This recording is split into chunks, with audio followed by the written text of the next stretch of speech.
Guys, Maritime Spook here, and I got something to show you that I'm just super excited about because I love history and I've turned into a big history buff. All things old, I guess, are pretty cool to me, especially when it comes to bushcraft survival and homesteading and things like that. I've learned so much stuff, guys, in the last year that just just blows my mind how cool our ancestors were and some of the things they had to go through and some of the tools that they came up with to teach themselves things and to affect fire, shelter, and to procure food and just the whole 9 yards. Now, the only problem with some kit, guys, is sometimes you're never really shaking hands with your ancestors when it comes to the type of kit that you're carrying, because a lot of our stuff is new, which is totally perfect because it is tough. And a lot of us gear reviewers and just YouTuber guys in general that go out and do things, we test gear for companies, we use the gear ourselves, and we know that it's held up the time, so we know how things are going to work. Back then they had to go on trial and error, and if it was an error that you made, it could cost your life. And that's the only difference in gear now. When we're out just for a hike, guys, 9 times out of 10 you can make it back safely even if a piece of gear fails.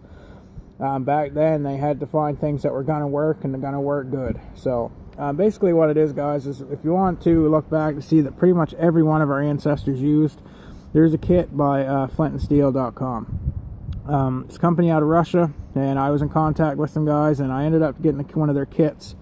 And this is, they have a whole bunch of different kits, guys, everywhere from a belt pouch to the bag I'm going to show you here now, or I showed you at the beginning, I guess. I'll probably put a little blurb in the front of the contents of the kit. But we're going to go over each content, and we're going to talk about each thing. But very, very well made, and, for what you're paying for a lot of Flint and Steel kits now, it's priced where it should be, and just very good kit, and it works well. So first thing I'm going to show you guys is you get 2 things of jute twine, and there'll be a link in the description, guys, for you to go over to the site too and check out all the kits they have, the price, and just everything else, because they have a lot of cool stuff.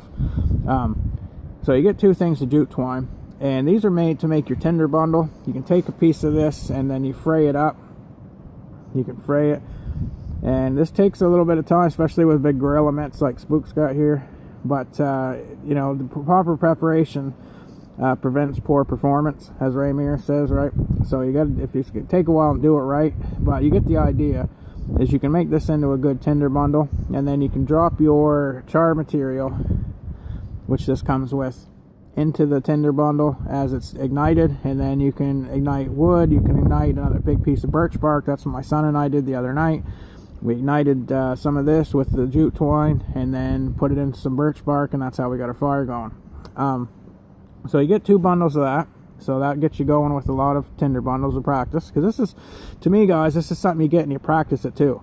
If you're going to take it out and just say, well, that's what I'm going to use to get my fire going this weekend, you're going to be probably sorely mistaken, because I thought a little bit that way, and then I had to, it took me a while to sort of learn it, and I am nowhere near an expert at it, guys. But like I said, I gotta keep practicing, and I love practicing because it's fun anyway. It's a fun kit to use.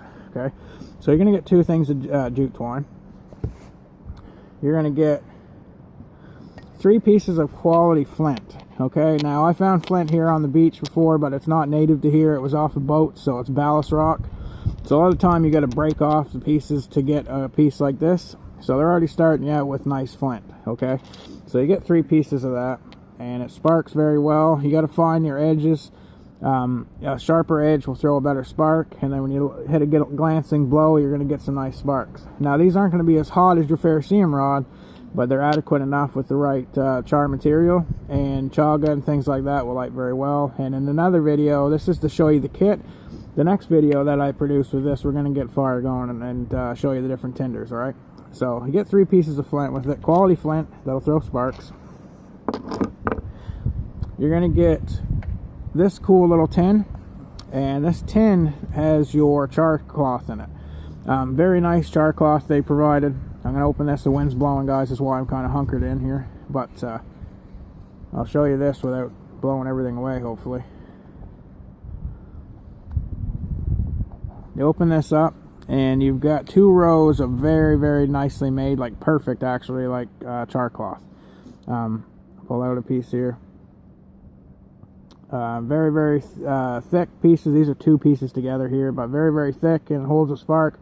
It actually happens so quick that you can get kind of excited. And if you watch any of Ray Mears, videos, he actually says when you have the ember or the char going, take your time and put your striker back in your bag or in your tin or anything like that, because that, to me, it happened so quick. I was like, oh man, what do I do? You know, it was kind of funny, but lots of fun. And so like I said, that's your char. And this tin can be used again to make char cloth, but I kind of would prefer, I think I'm going to end up throwing an Altoids tin into the bag because there's plenty of room to put other things in it, and we're going to get to that in a second. But if you wanted to plop a hole in this, you could make char in it again, but I'm just going to use this to store the char, and I think that was its intended use, was just to store your char cloth. And it also comes with this piece that was wrapped around the char tin. And the piece, I think it's something you could make char cloth with 100%, but I think it's sort of just showing you what, you know, is in this. Because a lot of people might open it up and say, okay, I ran out of my char cloth, now what do I do? Okay, I mean, yes, you can look it up on the line, but some people don't know where to look, I guess. So this, I think this sort of shows you, this is like almost like a burlap type material, and almost lamp wickish, but lighter kind of thing. So it just kind of shows you this is the kind of stuff in this realm. I've used shamog like this that I have for putting the stuff on my elbows and stuff, not to get wet, because we're getting a little bit of wet snow. You can even use something like this, cut up in strips, right? So it comes with that nifty little tin and a piece to demonstrate what it is. We'll get to the striker, and this striker works very well, guys. I like this. And to talk about the striker, as I said about liking history, and I don't know if you're going to see the sparks, because it's not like a ferro rod, guys, that will pick up on camera. You're getting lighter sparks, but they're bouncing around pretty good. You got to get glancing blows, and like I said, I am no expert at it. And but like I said, what's cool about this striker is it's from the Pskov region of Russia, and this is a post-Viking copy of like, they find historical things, the anthropologists and the archaeologists and everybody over there, they found things in different places, encampments and whatnot. And what Flint and Steel is able to do is they are able to find out from historical record what people were using back then. So they go to each region. They actually have France, they have English, they have Swedish, they have Finnish, they have a few different Russians, and this is one of their Russian ones, and it's from the Pskov region settlement in Russia. And the Vikings had came there and had encampments there, and a lot of their metalworking was influenced from the Vikings. So this is basically, it's a Russian striker, but it's influenced from Vikings. So it is, you could almost say it's a Viking striker, but it's from the Russian region, okay? This works very well, and this is absolutely perfect. I couldn't tell before how it was going to fit in my hand, but what I really like about it, it has this leather too to hold it in place, so you don't drop the striker. But what I really like about it is I have those large mitts, guys, right? Some of them strikers have either been too big, which is weird to say with big hands, or too small. This one is right in the perfect realm, okay? It's right the right size. I can hold it. I can do my glancing blows that I always try to remember. That's what you got to do. And I can make the sparks without too much just cause or too much of anything. And it fits well in my hand, okay? The leather here I couldn't figure out at first, but that's sort of, you put a couple fingers through and then you don't lose it. It's like dummy corded like I do with my ferro rods. So very good just little small things, guys, make a difference, and I believe that's historically accurate as well. But it's a very handsome striker too. It's made of a high carbon steel, and I just really like it. It's super handsome, and this is, like I said, guys, is another thing, is like a conversation piece to somebody else. You know, if you wanted to, if your ancestors were from that region, you'll even Finnish or Swedish or French. I mean, I have French ancestry as long as English. I may even get the English version and get even the French maybe and try those out. They're completely different. And but this, like I said, this Russian one, it's one of the more mid-range as one, so it's going to work for everybody. The English and the French were kind of wonky looking. Very cool design. The French were very flamboyant back then. The English were kind of somewhat going that way as well back in that period. So they look different, but this is sort of bare bones. The Vikings, when they needed something, they needed it then, and this is sort of my idea of that, okay? So there's the striker, handsome, I really like it. Now, this is where it gets into the value too of this whole kit, is you get this handsome leather bag. Now, you don't have to just get a leather bag. They have belt pouches as well. I have other belt pouches, guys. I want to go with the bag because I really like the idea of having a bag that you can put all the contents in, but you can also fit a lot of other things in here. I can put fat wood in here. I can put my cedar bark in here that I've liked, chaga. I can put you know, other things in here, a compass. I can actually make this into a kit, or I can leave it just as a fire kit. Now I'm just going to have it as a fire kit, but I mean, if you needed batteries for your headlamp put in here, just anything like that, you're going to have no problem whatsoever doing that as well. So very handsome bag, and I'll show you the contents in it and then what the room you still have or how the contents go in. So you put your 2 jute twines back in, your 3 pieces of flint, and now when it comes to the flint, you don't, when you're using the kit, guys, you don't have to keep all 3 pieces of flint in the bag, okay?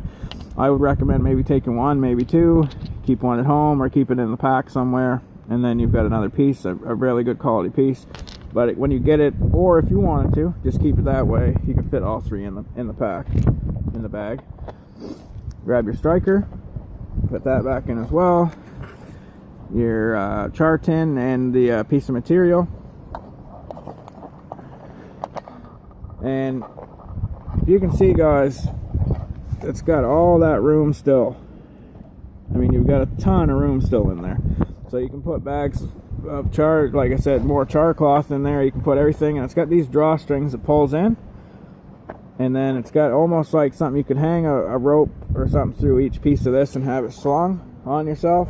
But I'm thinking I'm just going to keep it as a bag like this, as a little fire kit. Now it's perfect. It also gives you a base to put things in out of the wind. So when you're out in the wind, you pull this to open it. When you're out in the wind, you have your stuff inside this, like this bag, and then you can get it out without the wind blowing your char cloth everywhere, or your tinder. And it also protects your tinder from getting wet and stuff like that when you are maybe getting something going, because it closes up enough so the material really can't get in there. So just a very handsome package, guys, and I just really love it. So you're going to see more videos of this to come. I'm going to show you me getting a fire going with it instead of right now. I'm going to go out, and I have I have a camp out coming up very soon. I'm actually lucky enough to be taking a crew of people out, sort of. I'll get into more of it when I get in, but I'm kind of going to be guiding some people around here just to show them some different areas, and you know, be maybe possibly presenting in a documentary style format. So it's going to be pretty cool. I already talked to the people. They're going to do a pilot of it hereafter very soon. They're a little bit late, but that's TV, right? But we'll be figuring out what's going to go on with them, and this is going to be something I'm going to be using, because this was part of what they talked about, was you know, a few survival methods and little things they would like to sort of learn, because I'm not an instructor or anything, but I have, you know, some knowledge, but B, just show them around is basically what it is. So anyway, guys, this is very cool, and we're going to get into the details of it and get a fire going with it again.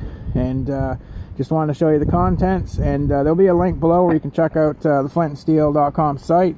They have a lot of different stuff. They're really awesome to deal with, and they're the super nicest people. I'm probably one of the people I've ever dealt with and met. They're just very attentive and nice, good people. So anyway, guys, Spook signing out.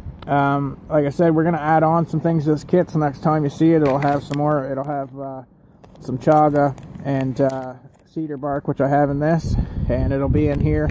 So we'll get that. I just want to show you the bare bones of what you get with the kit.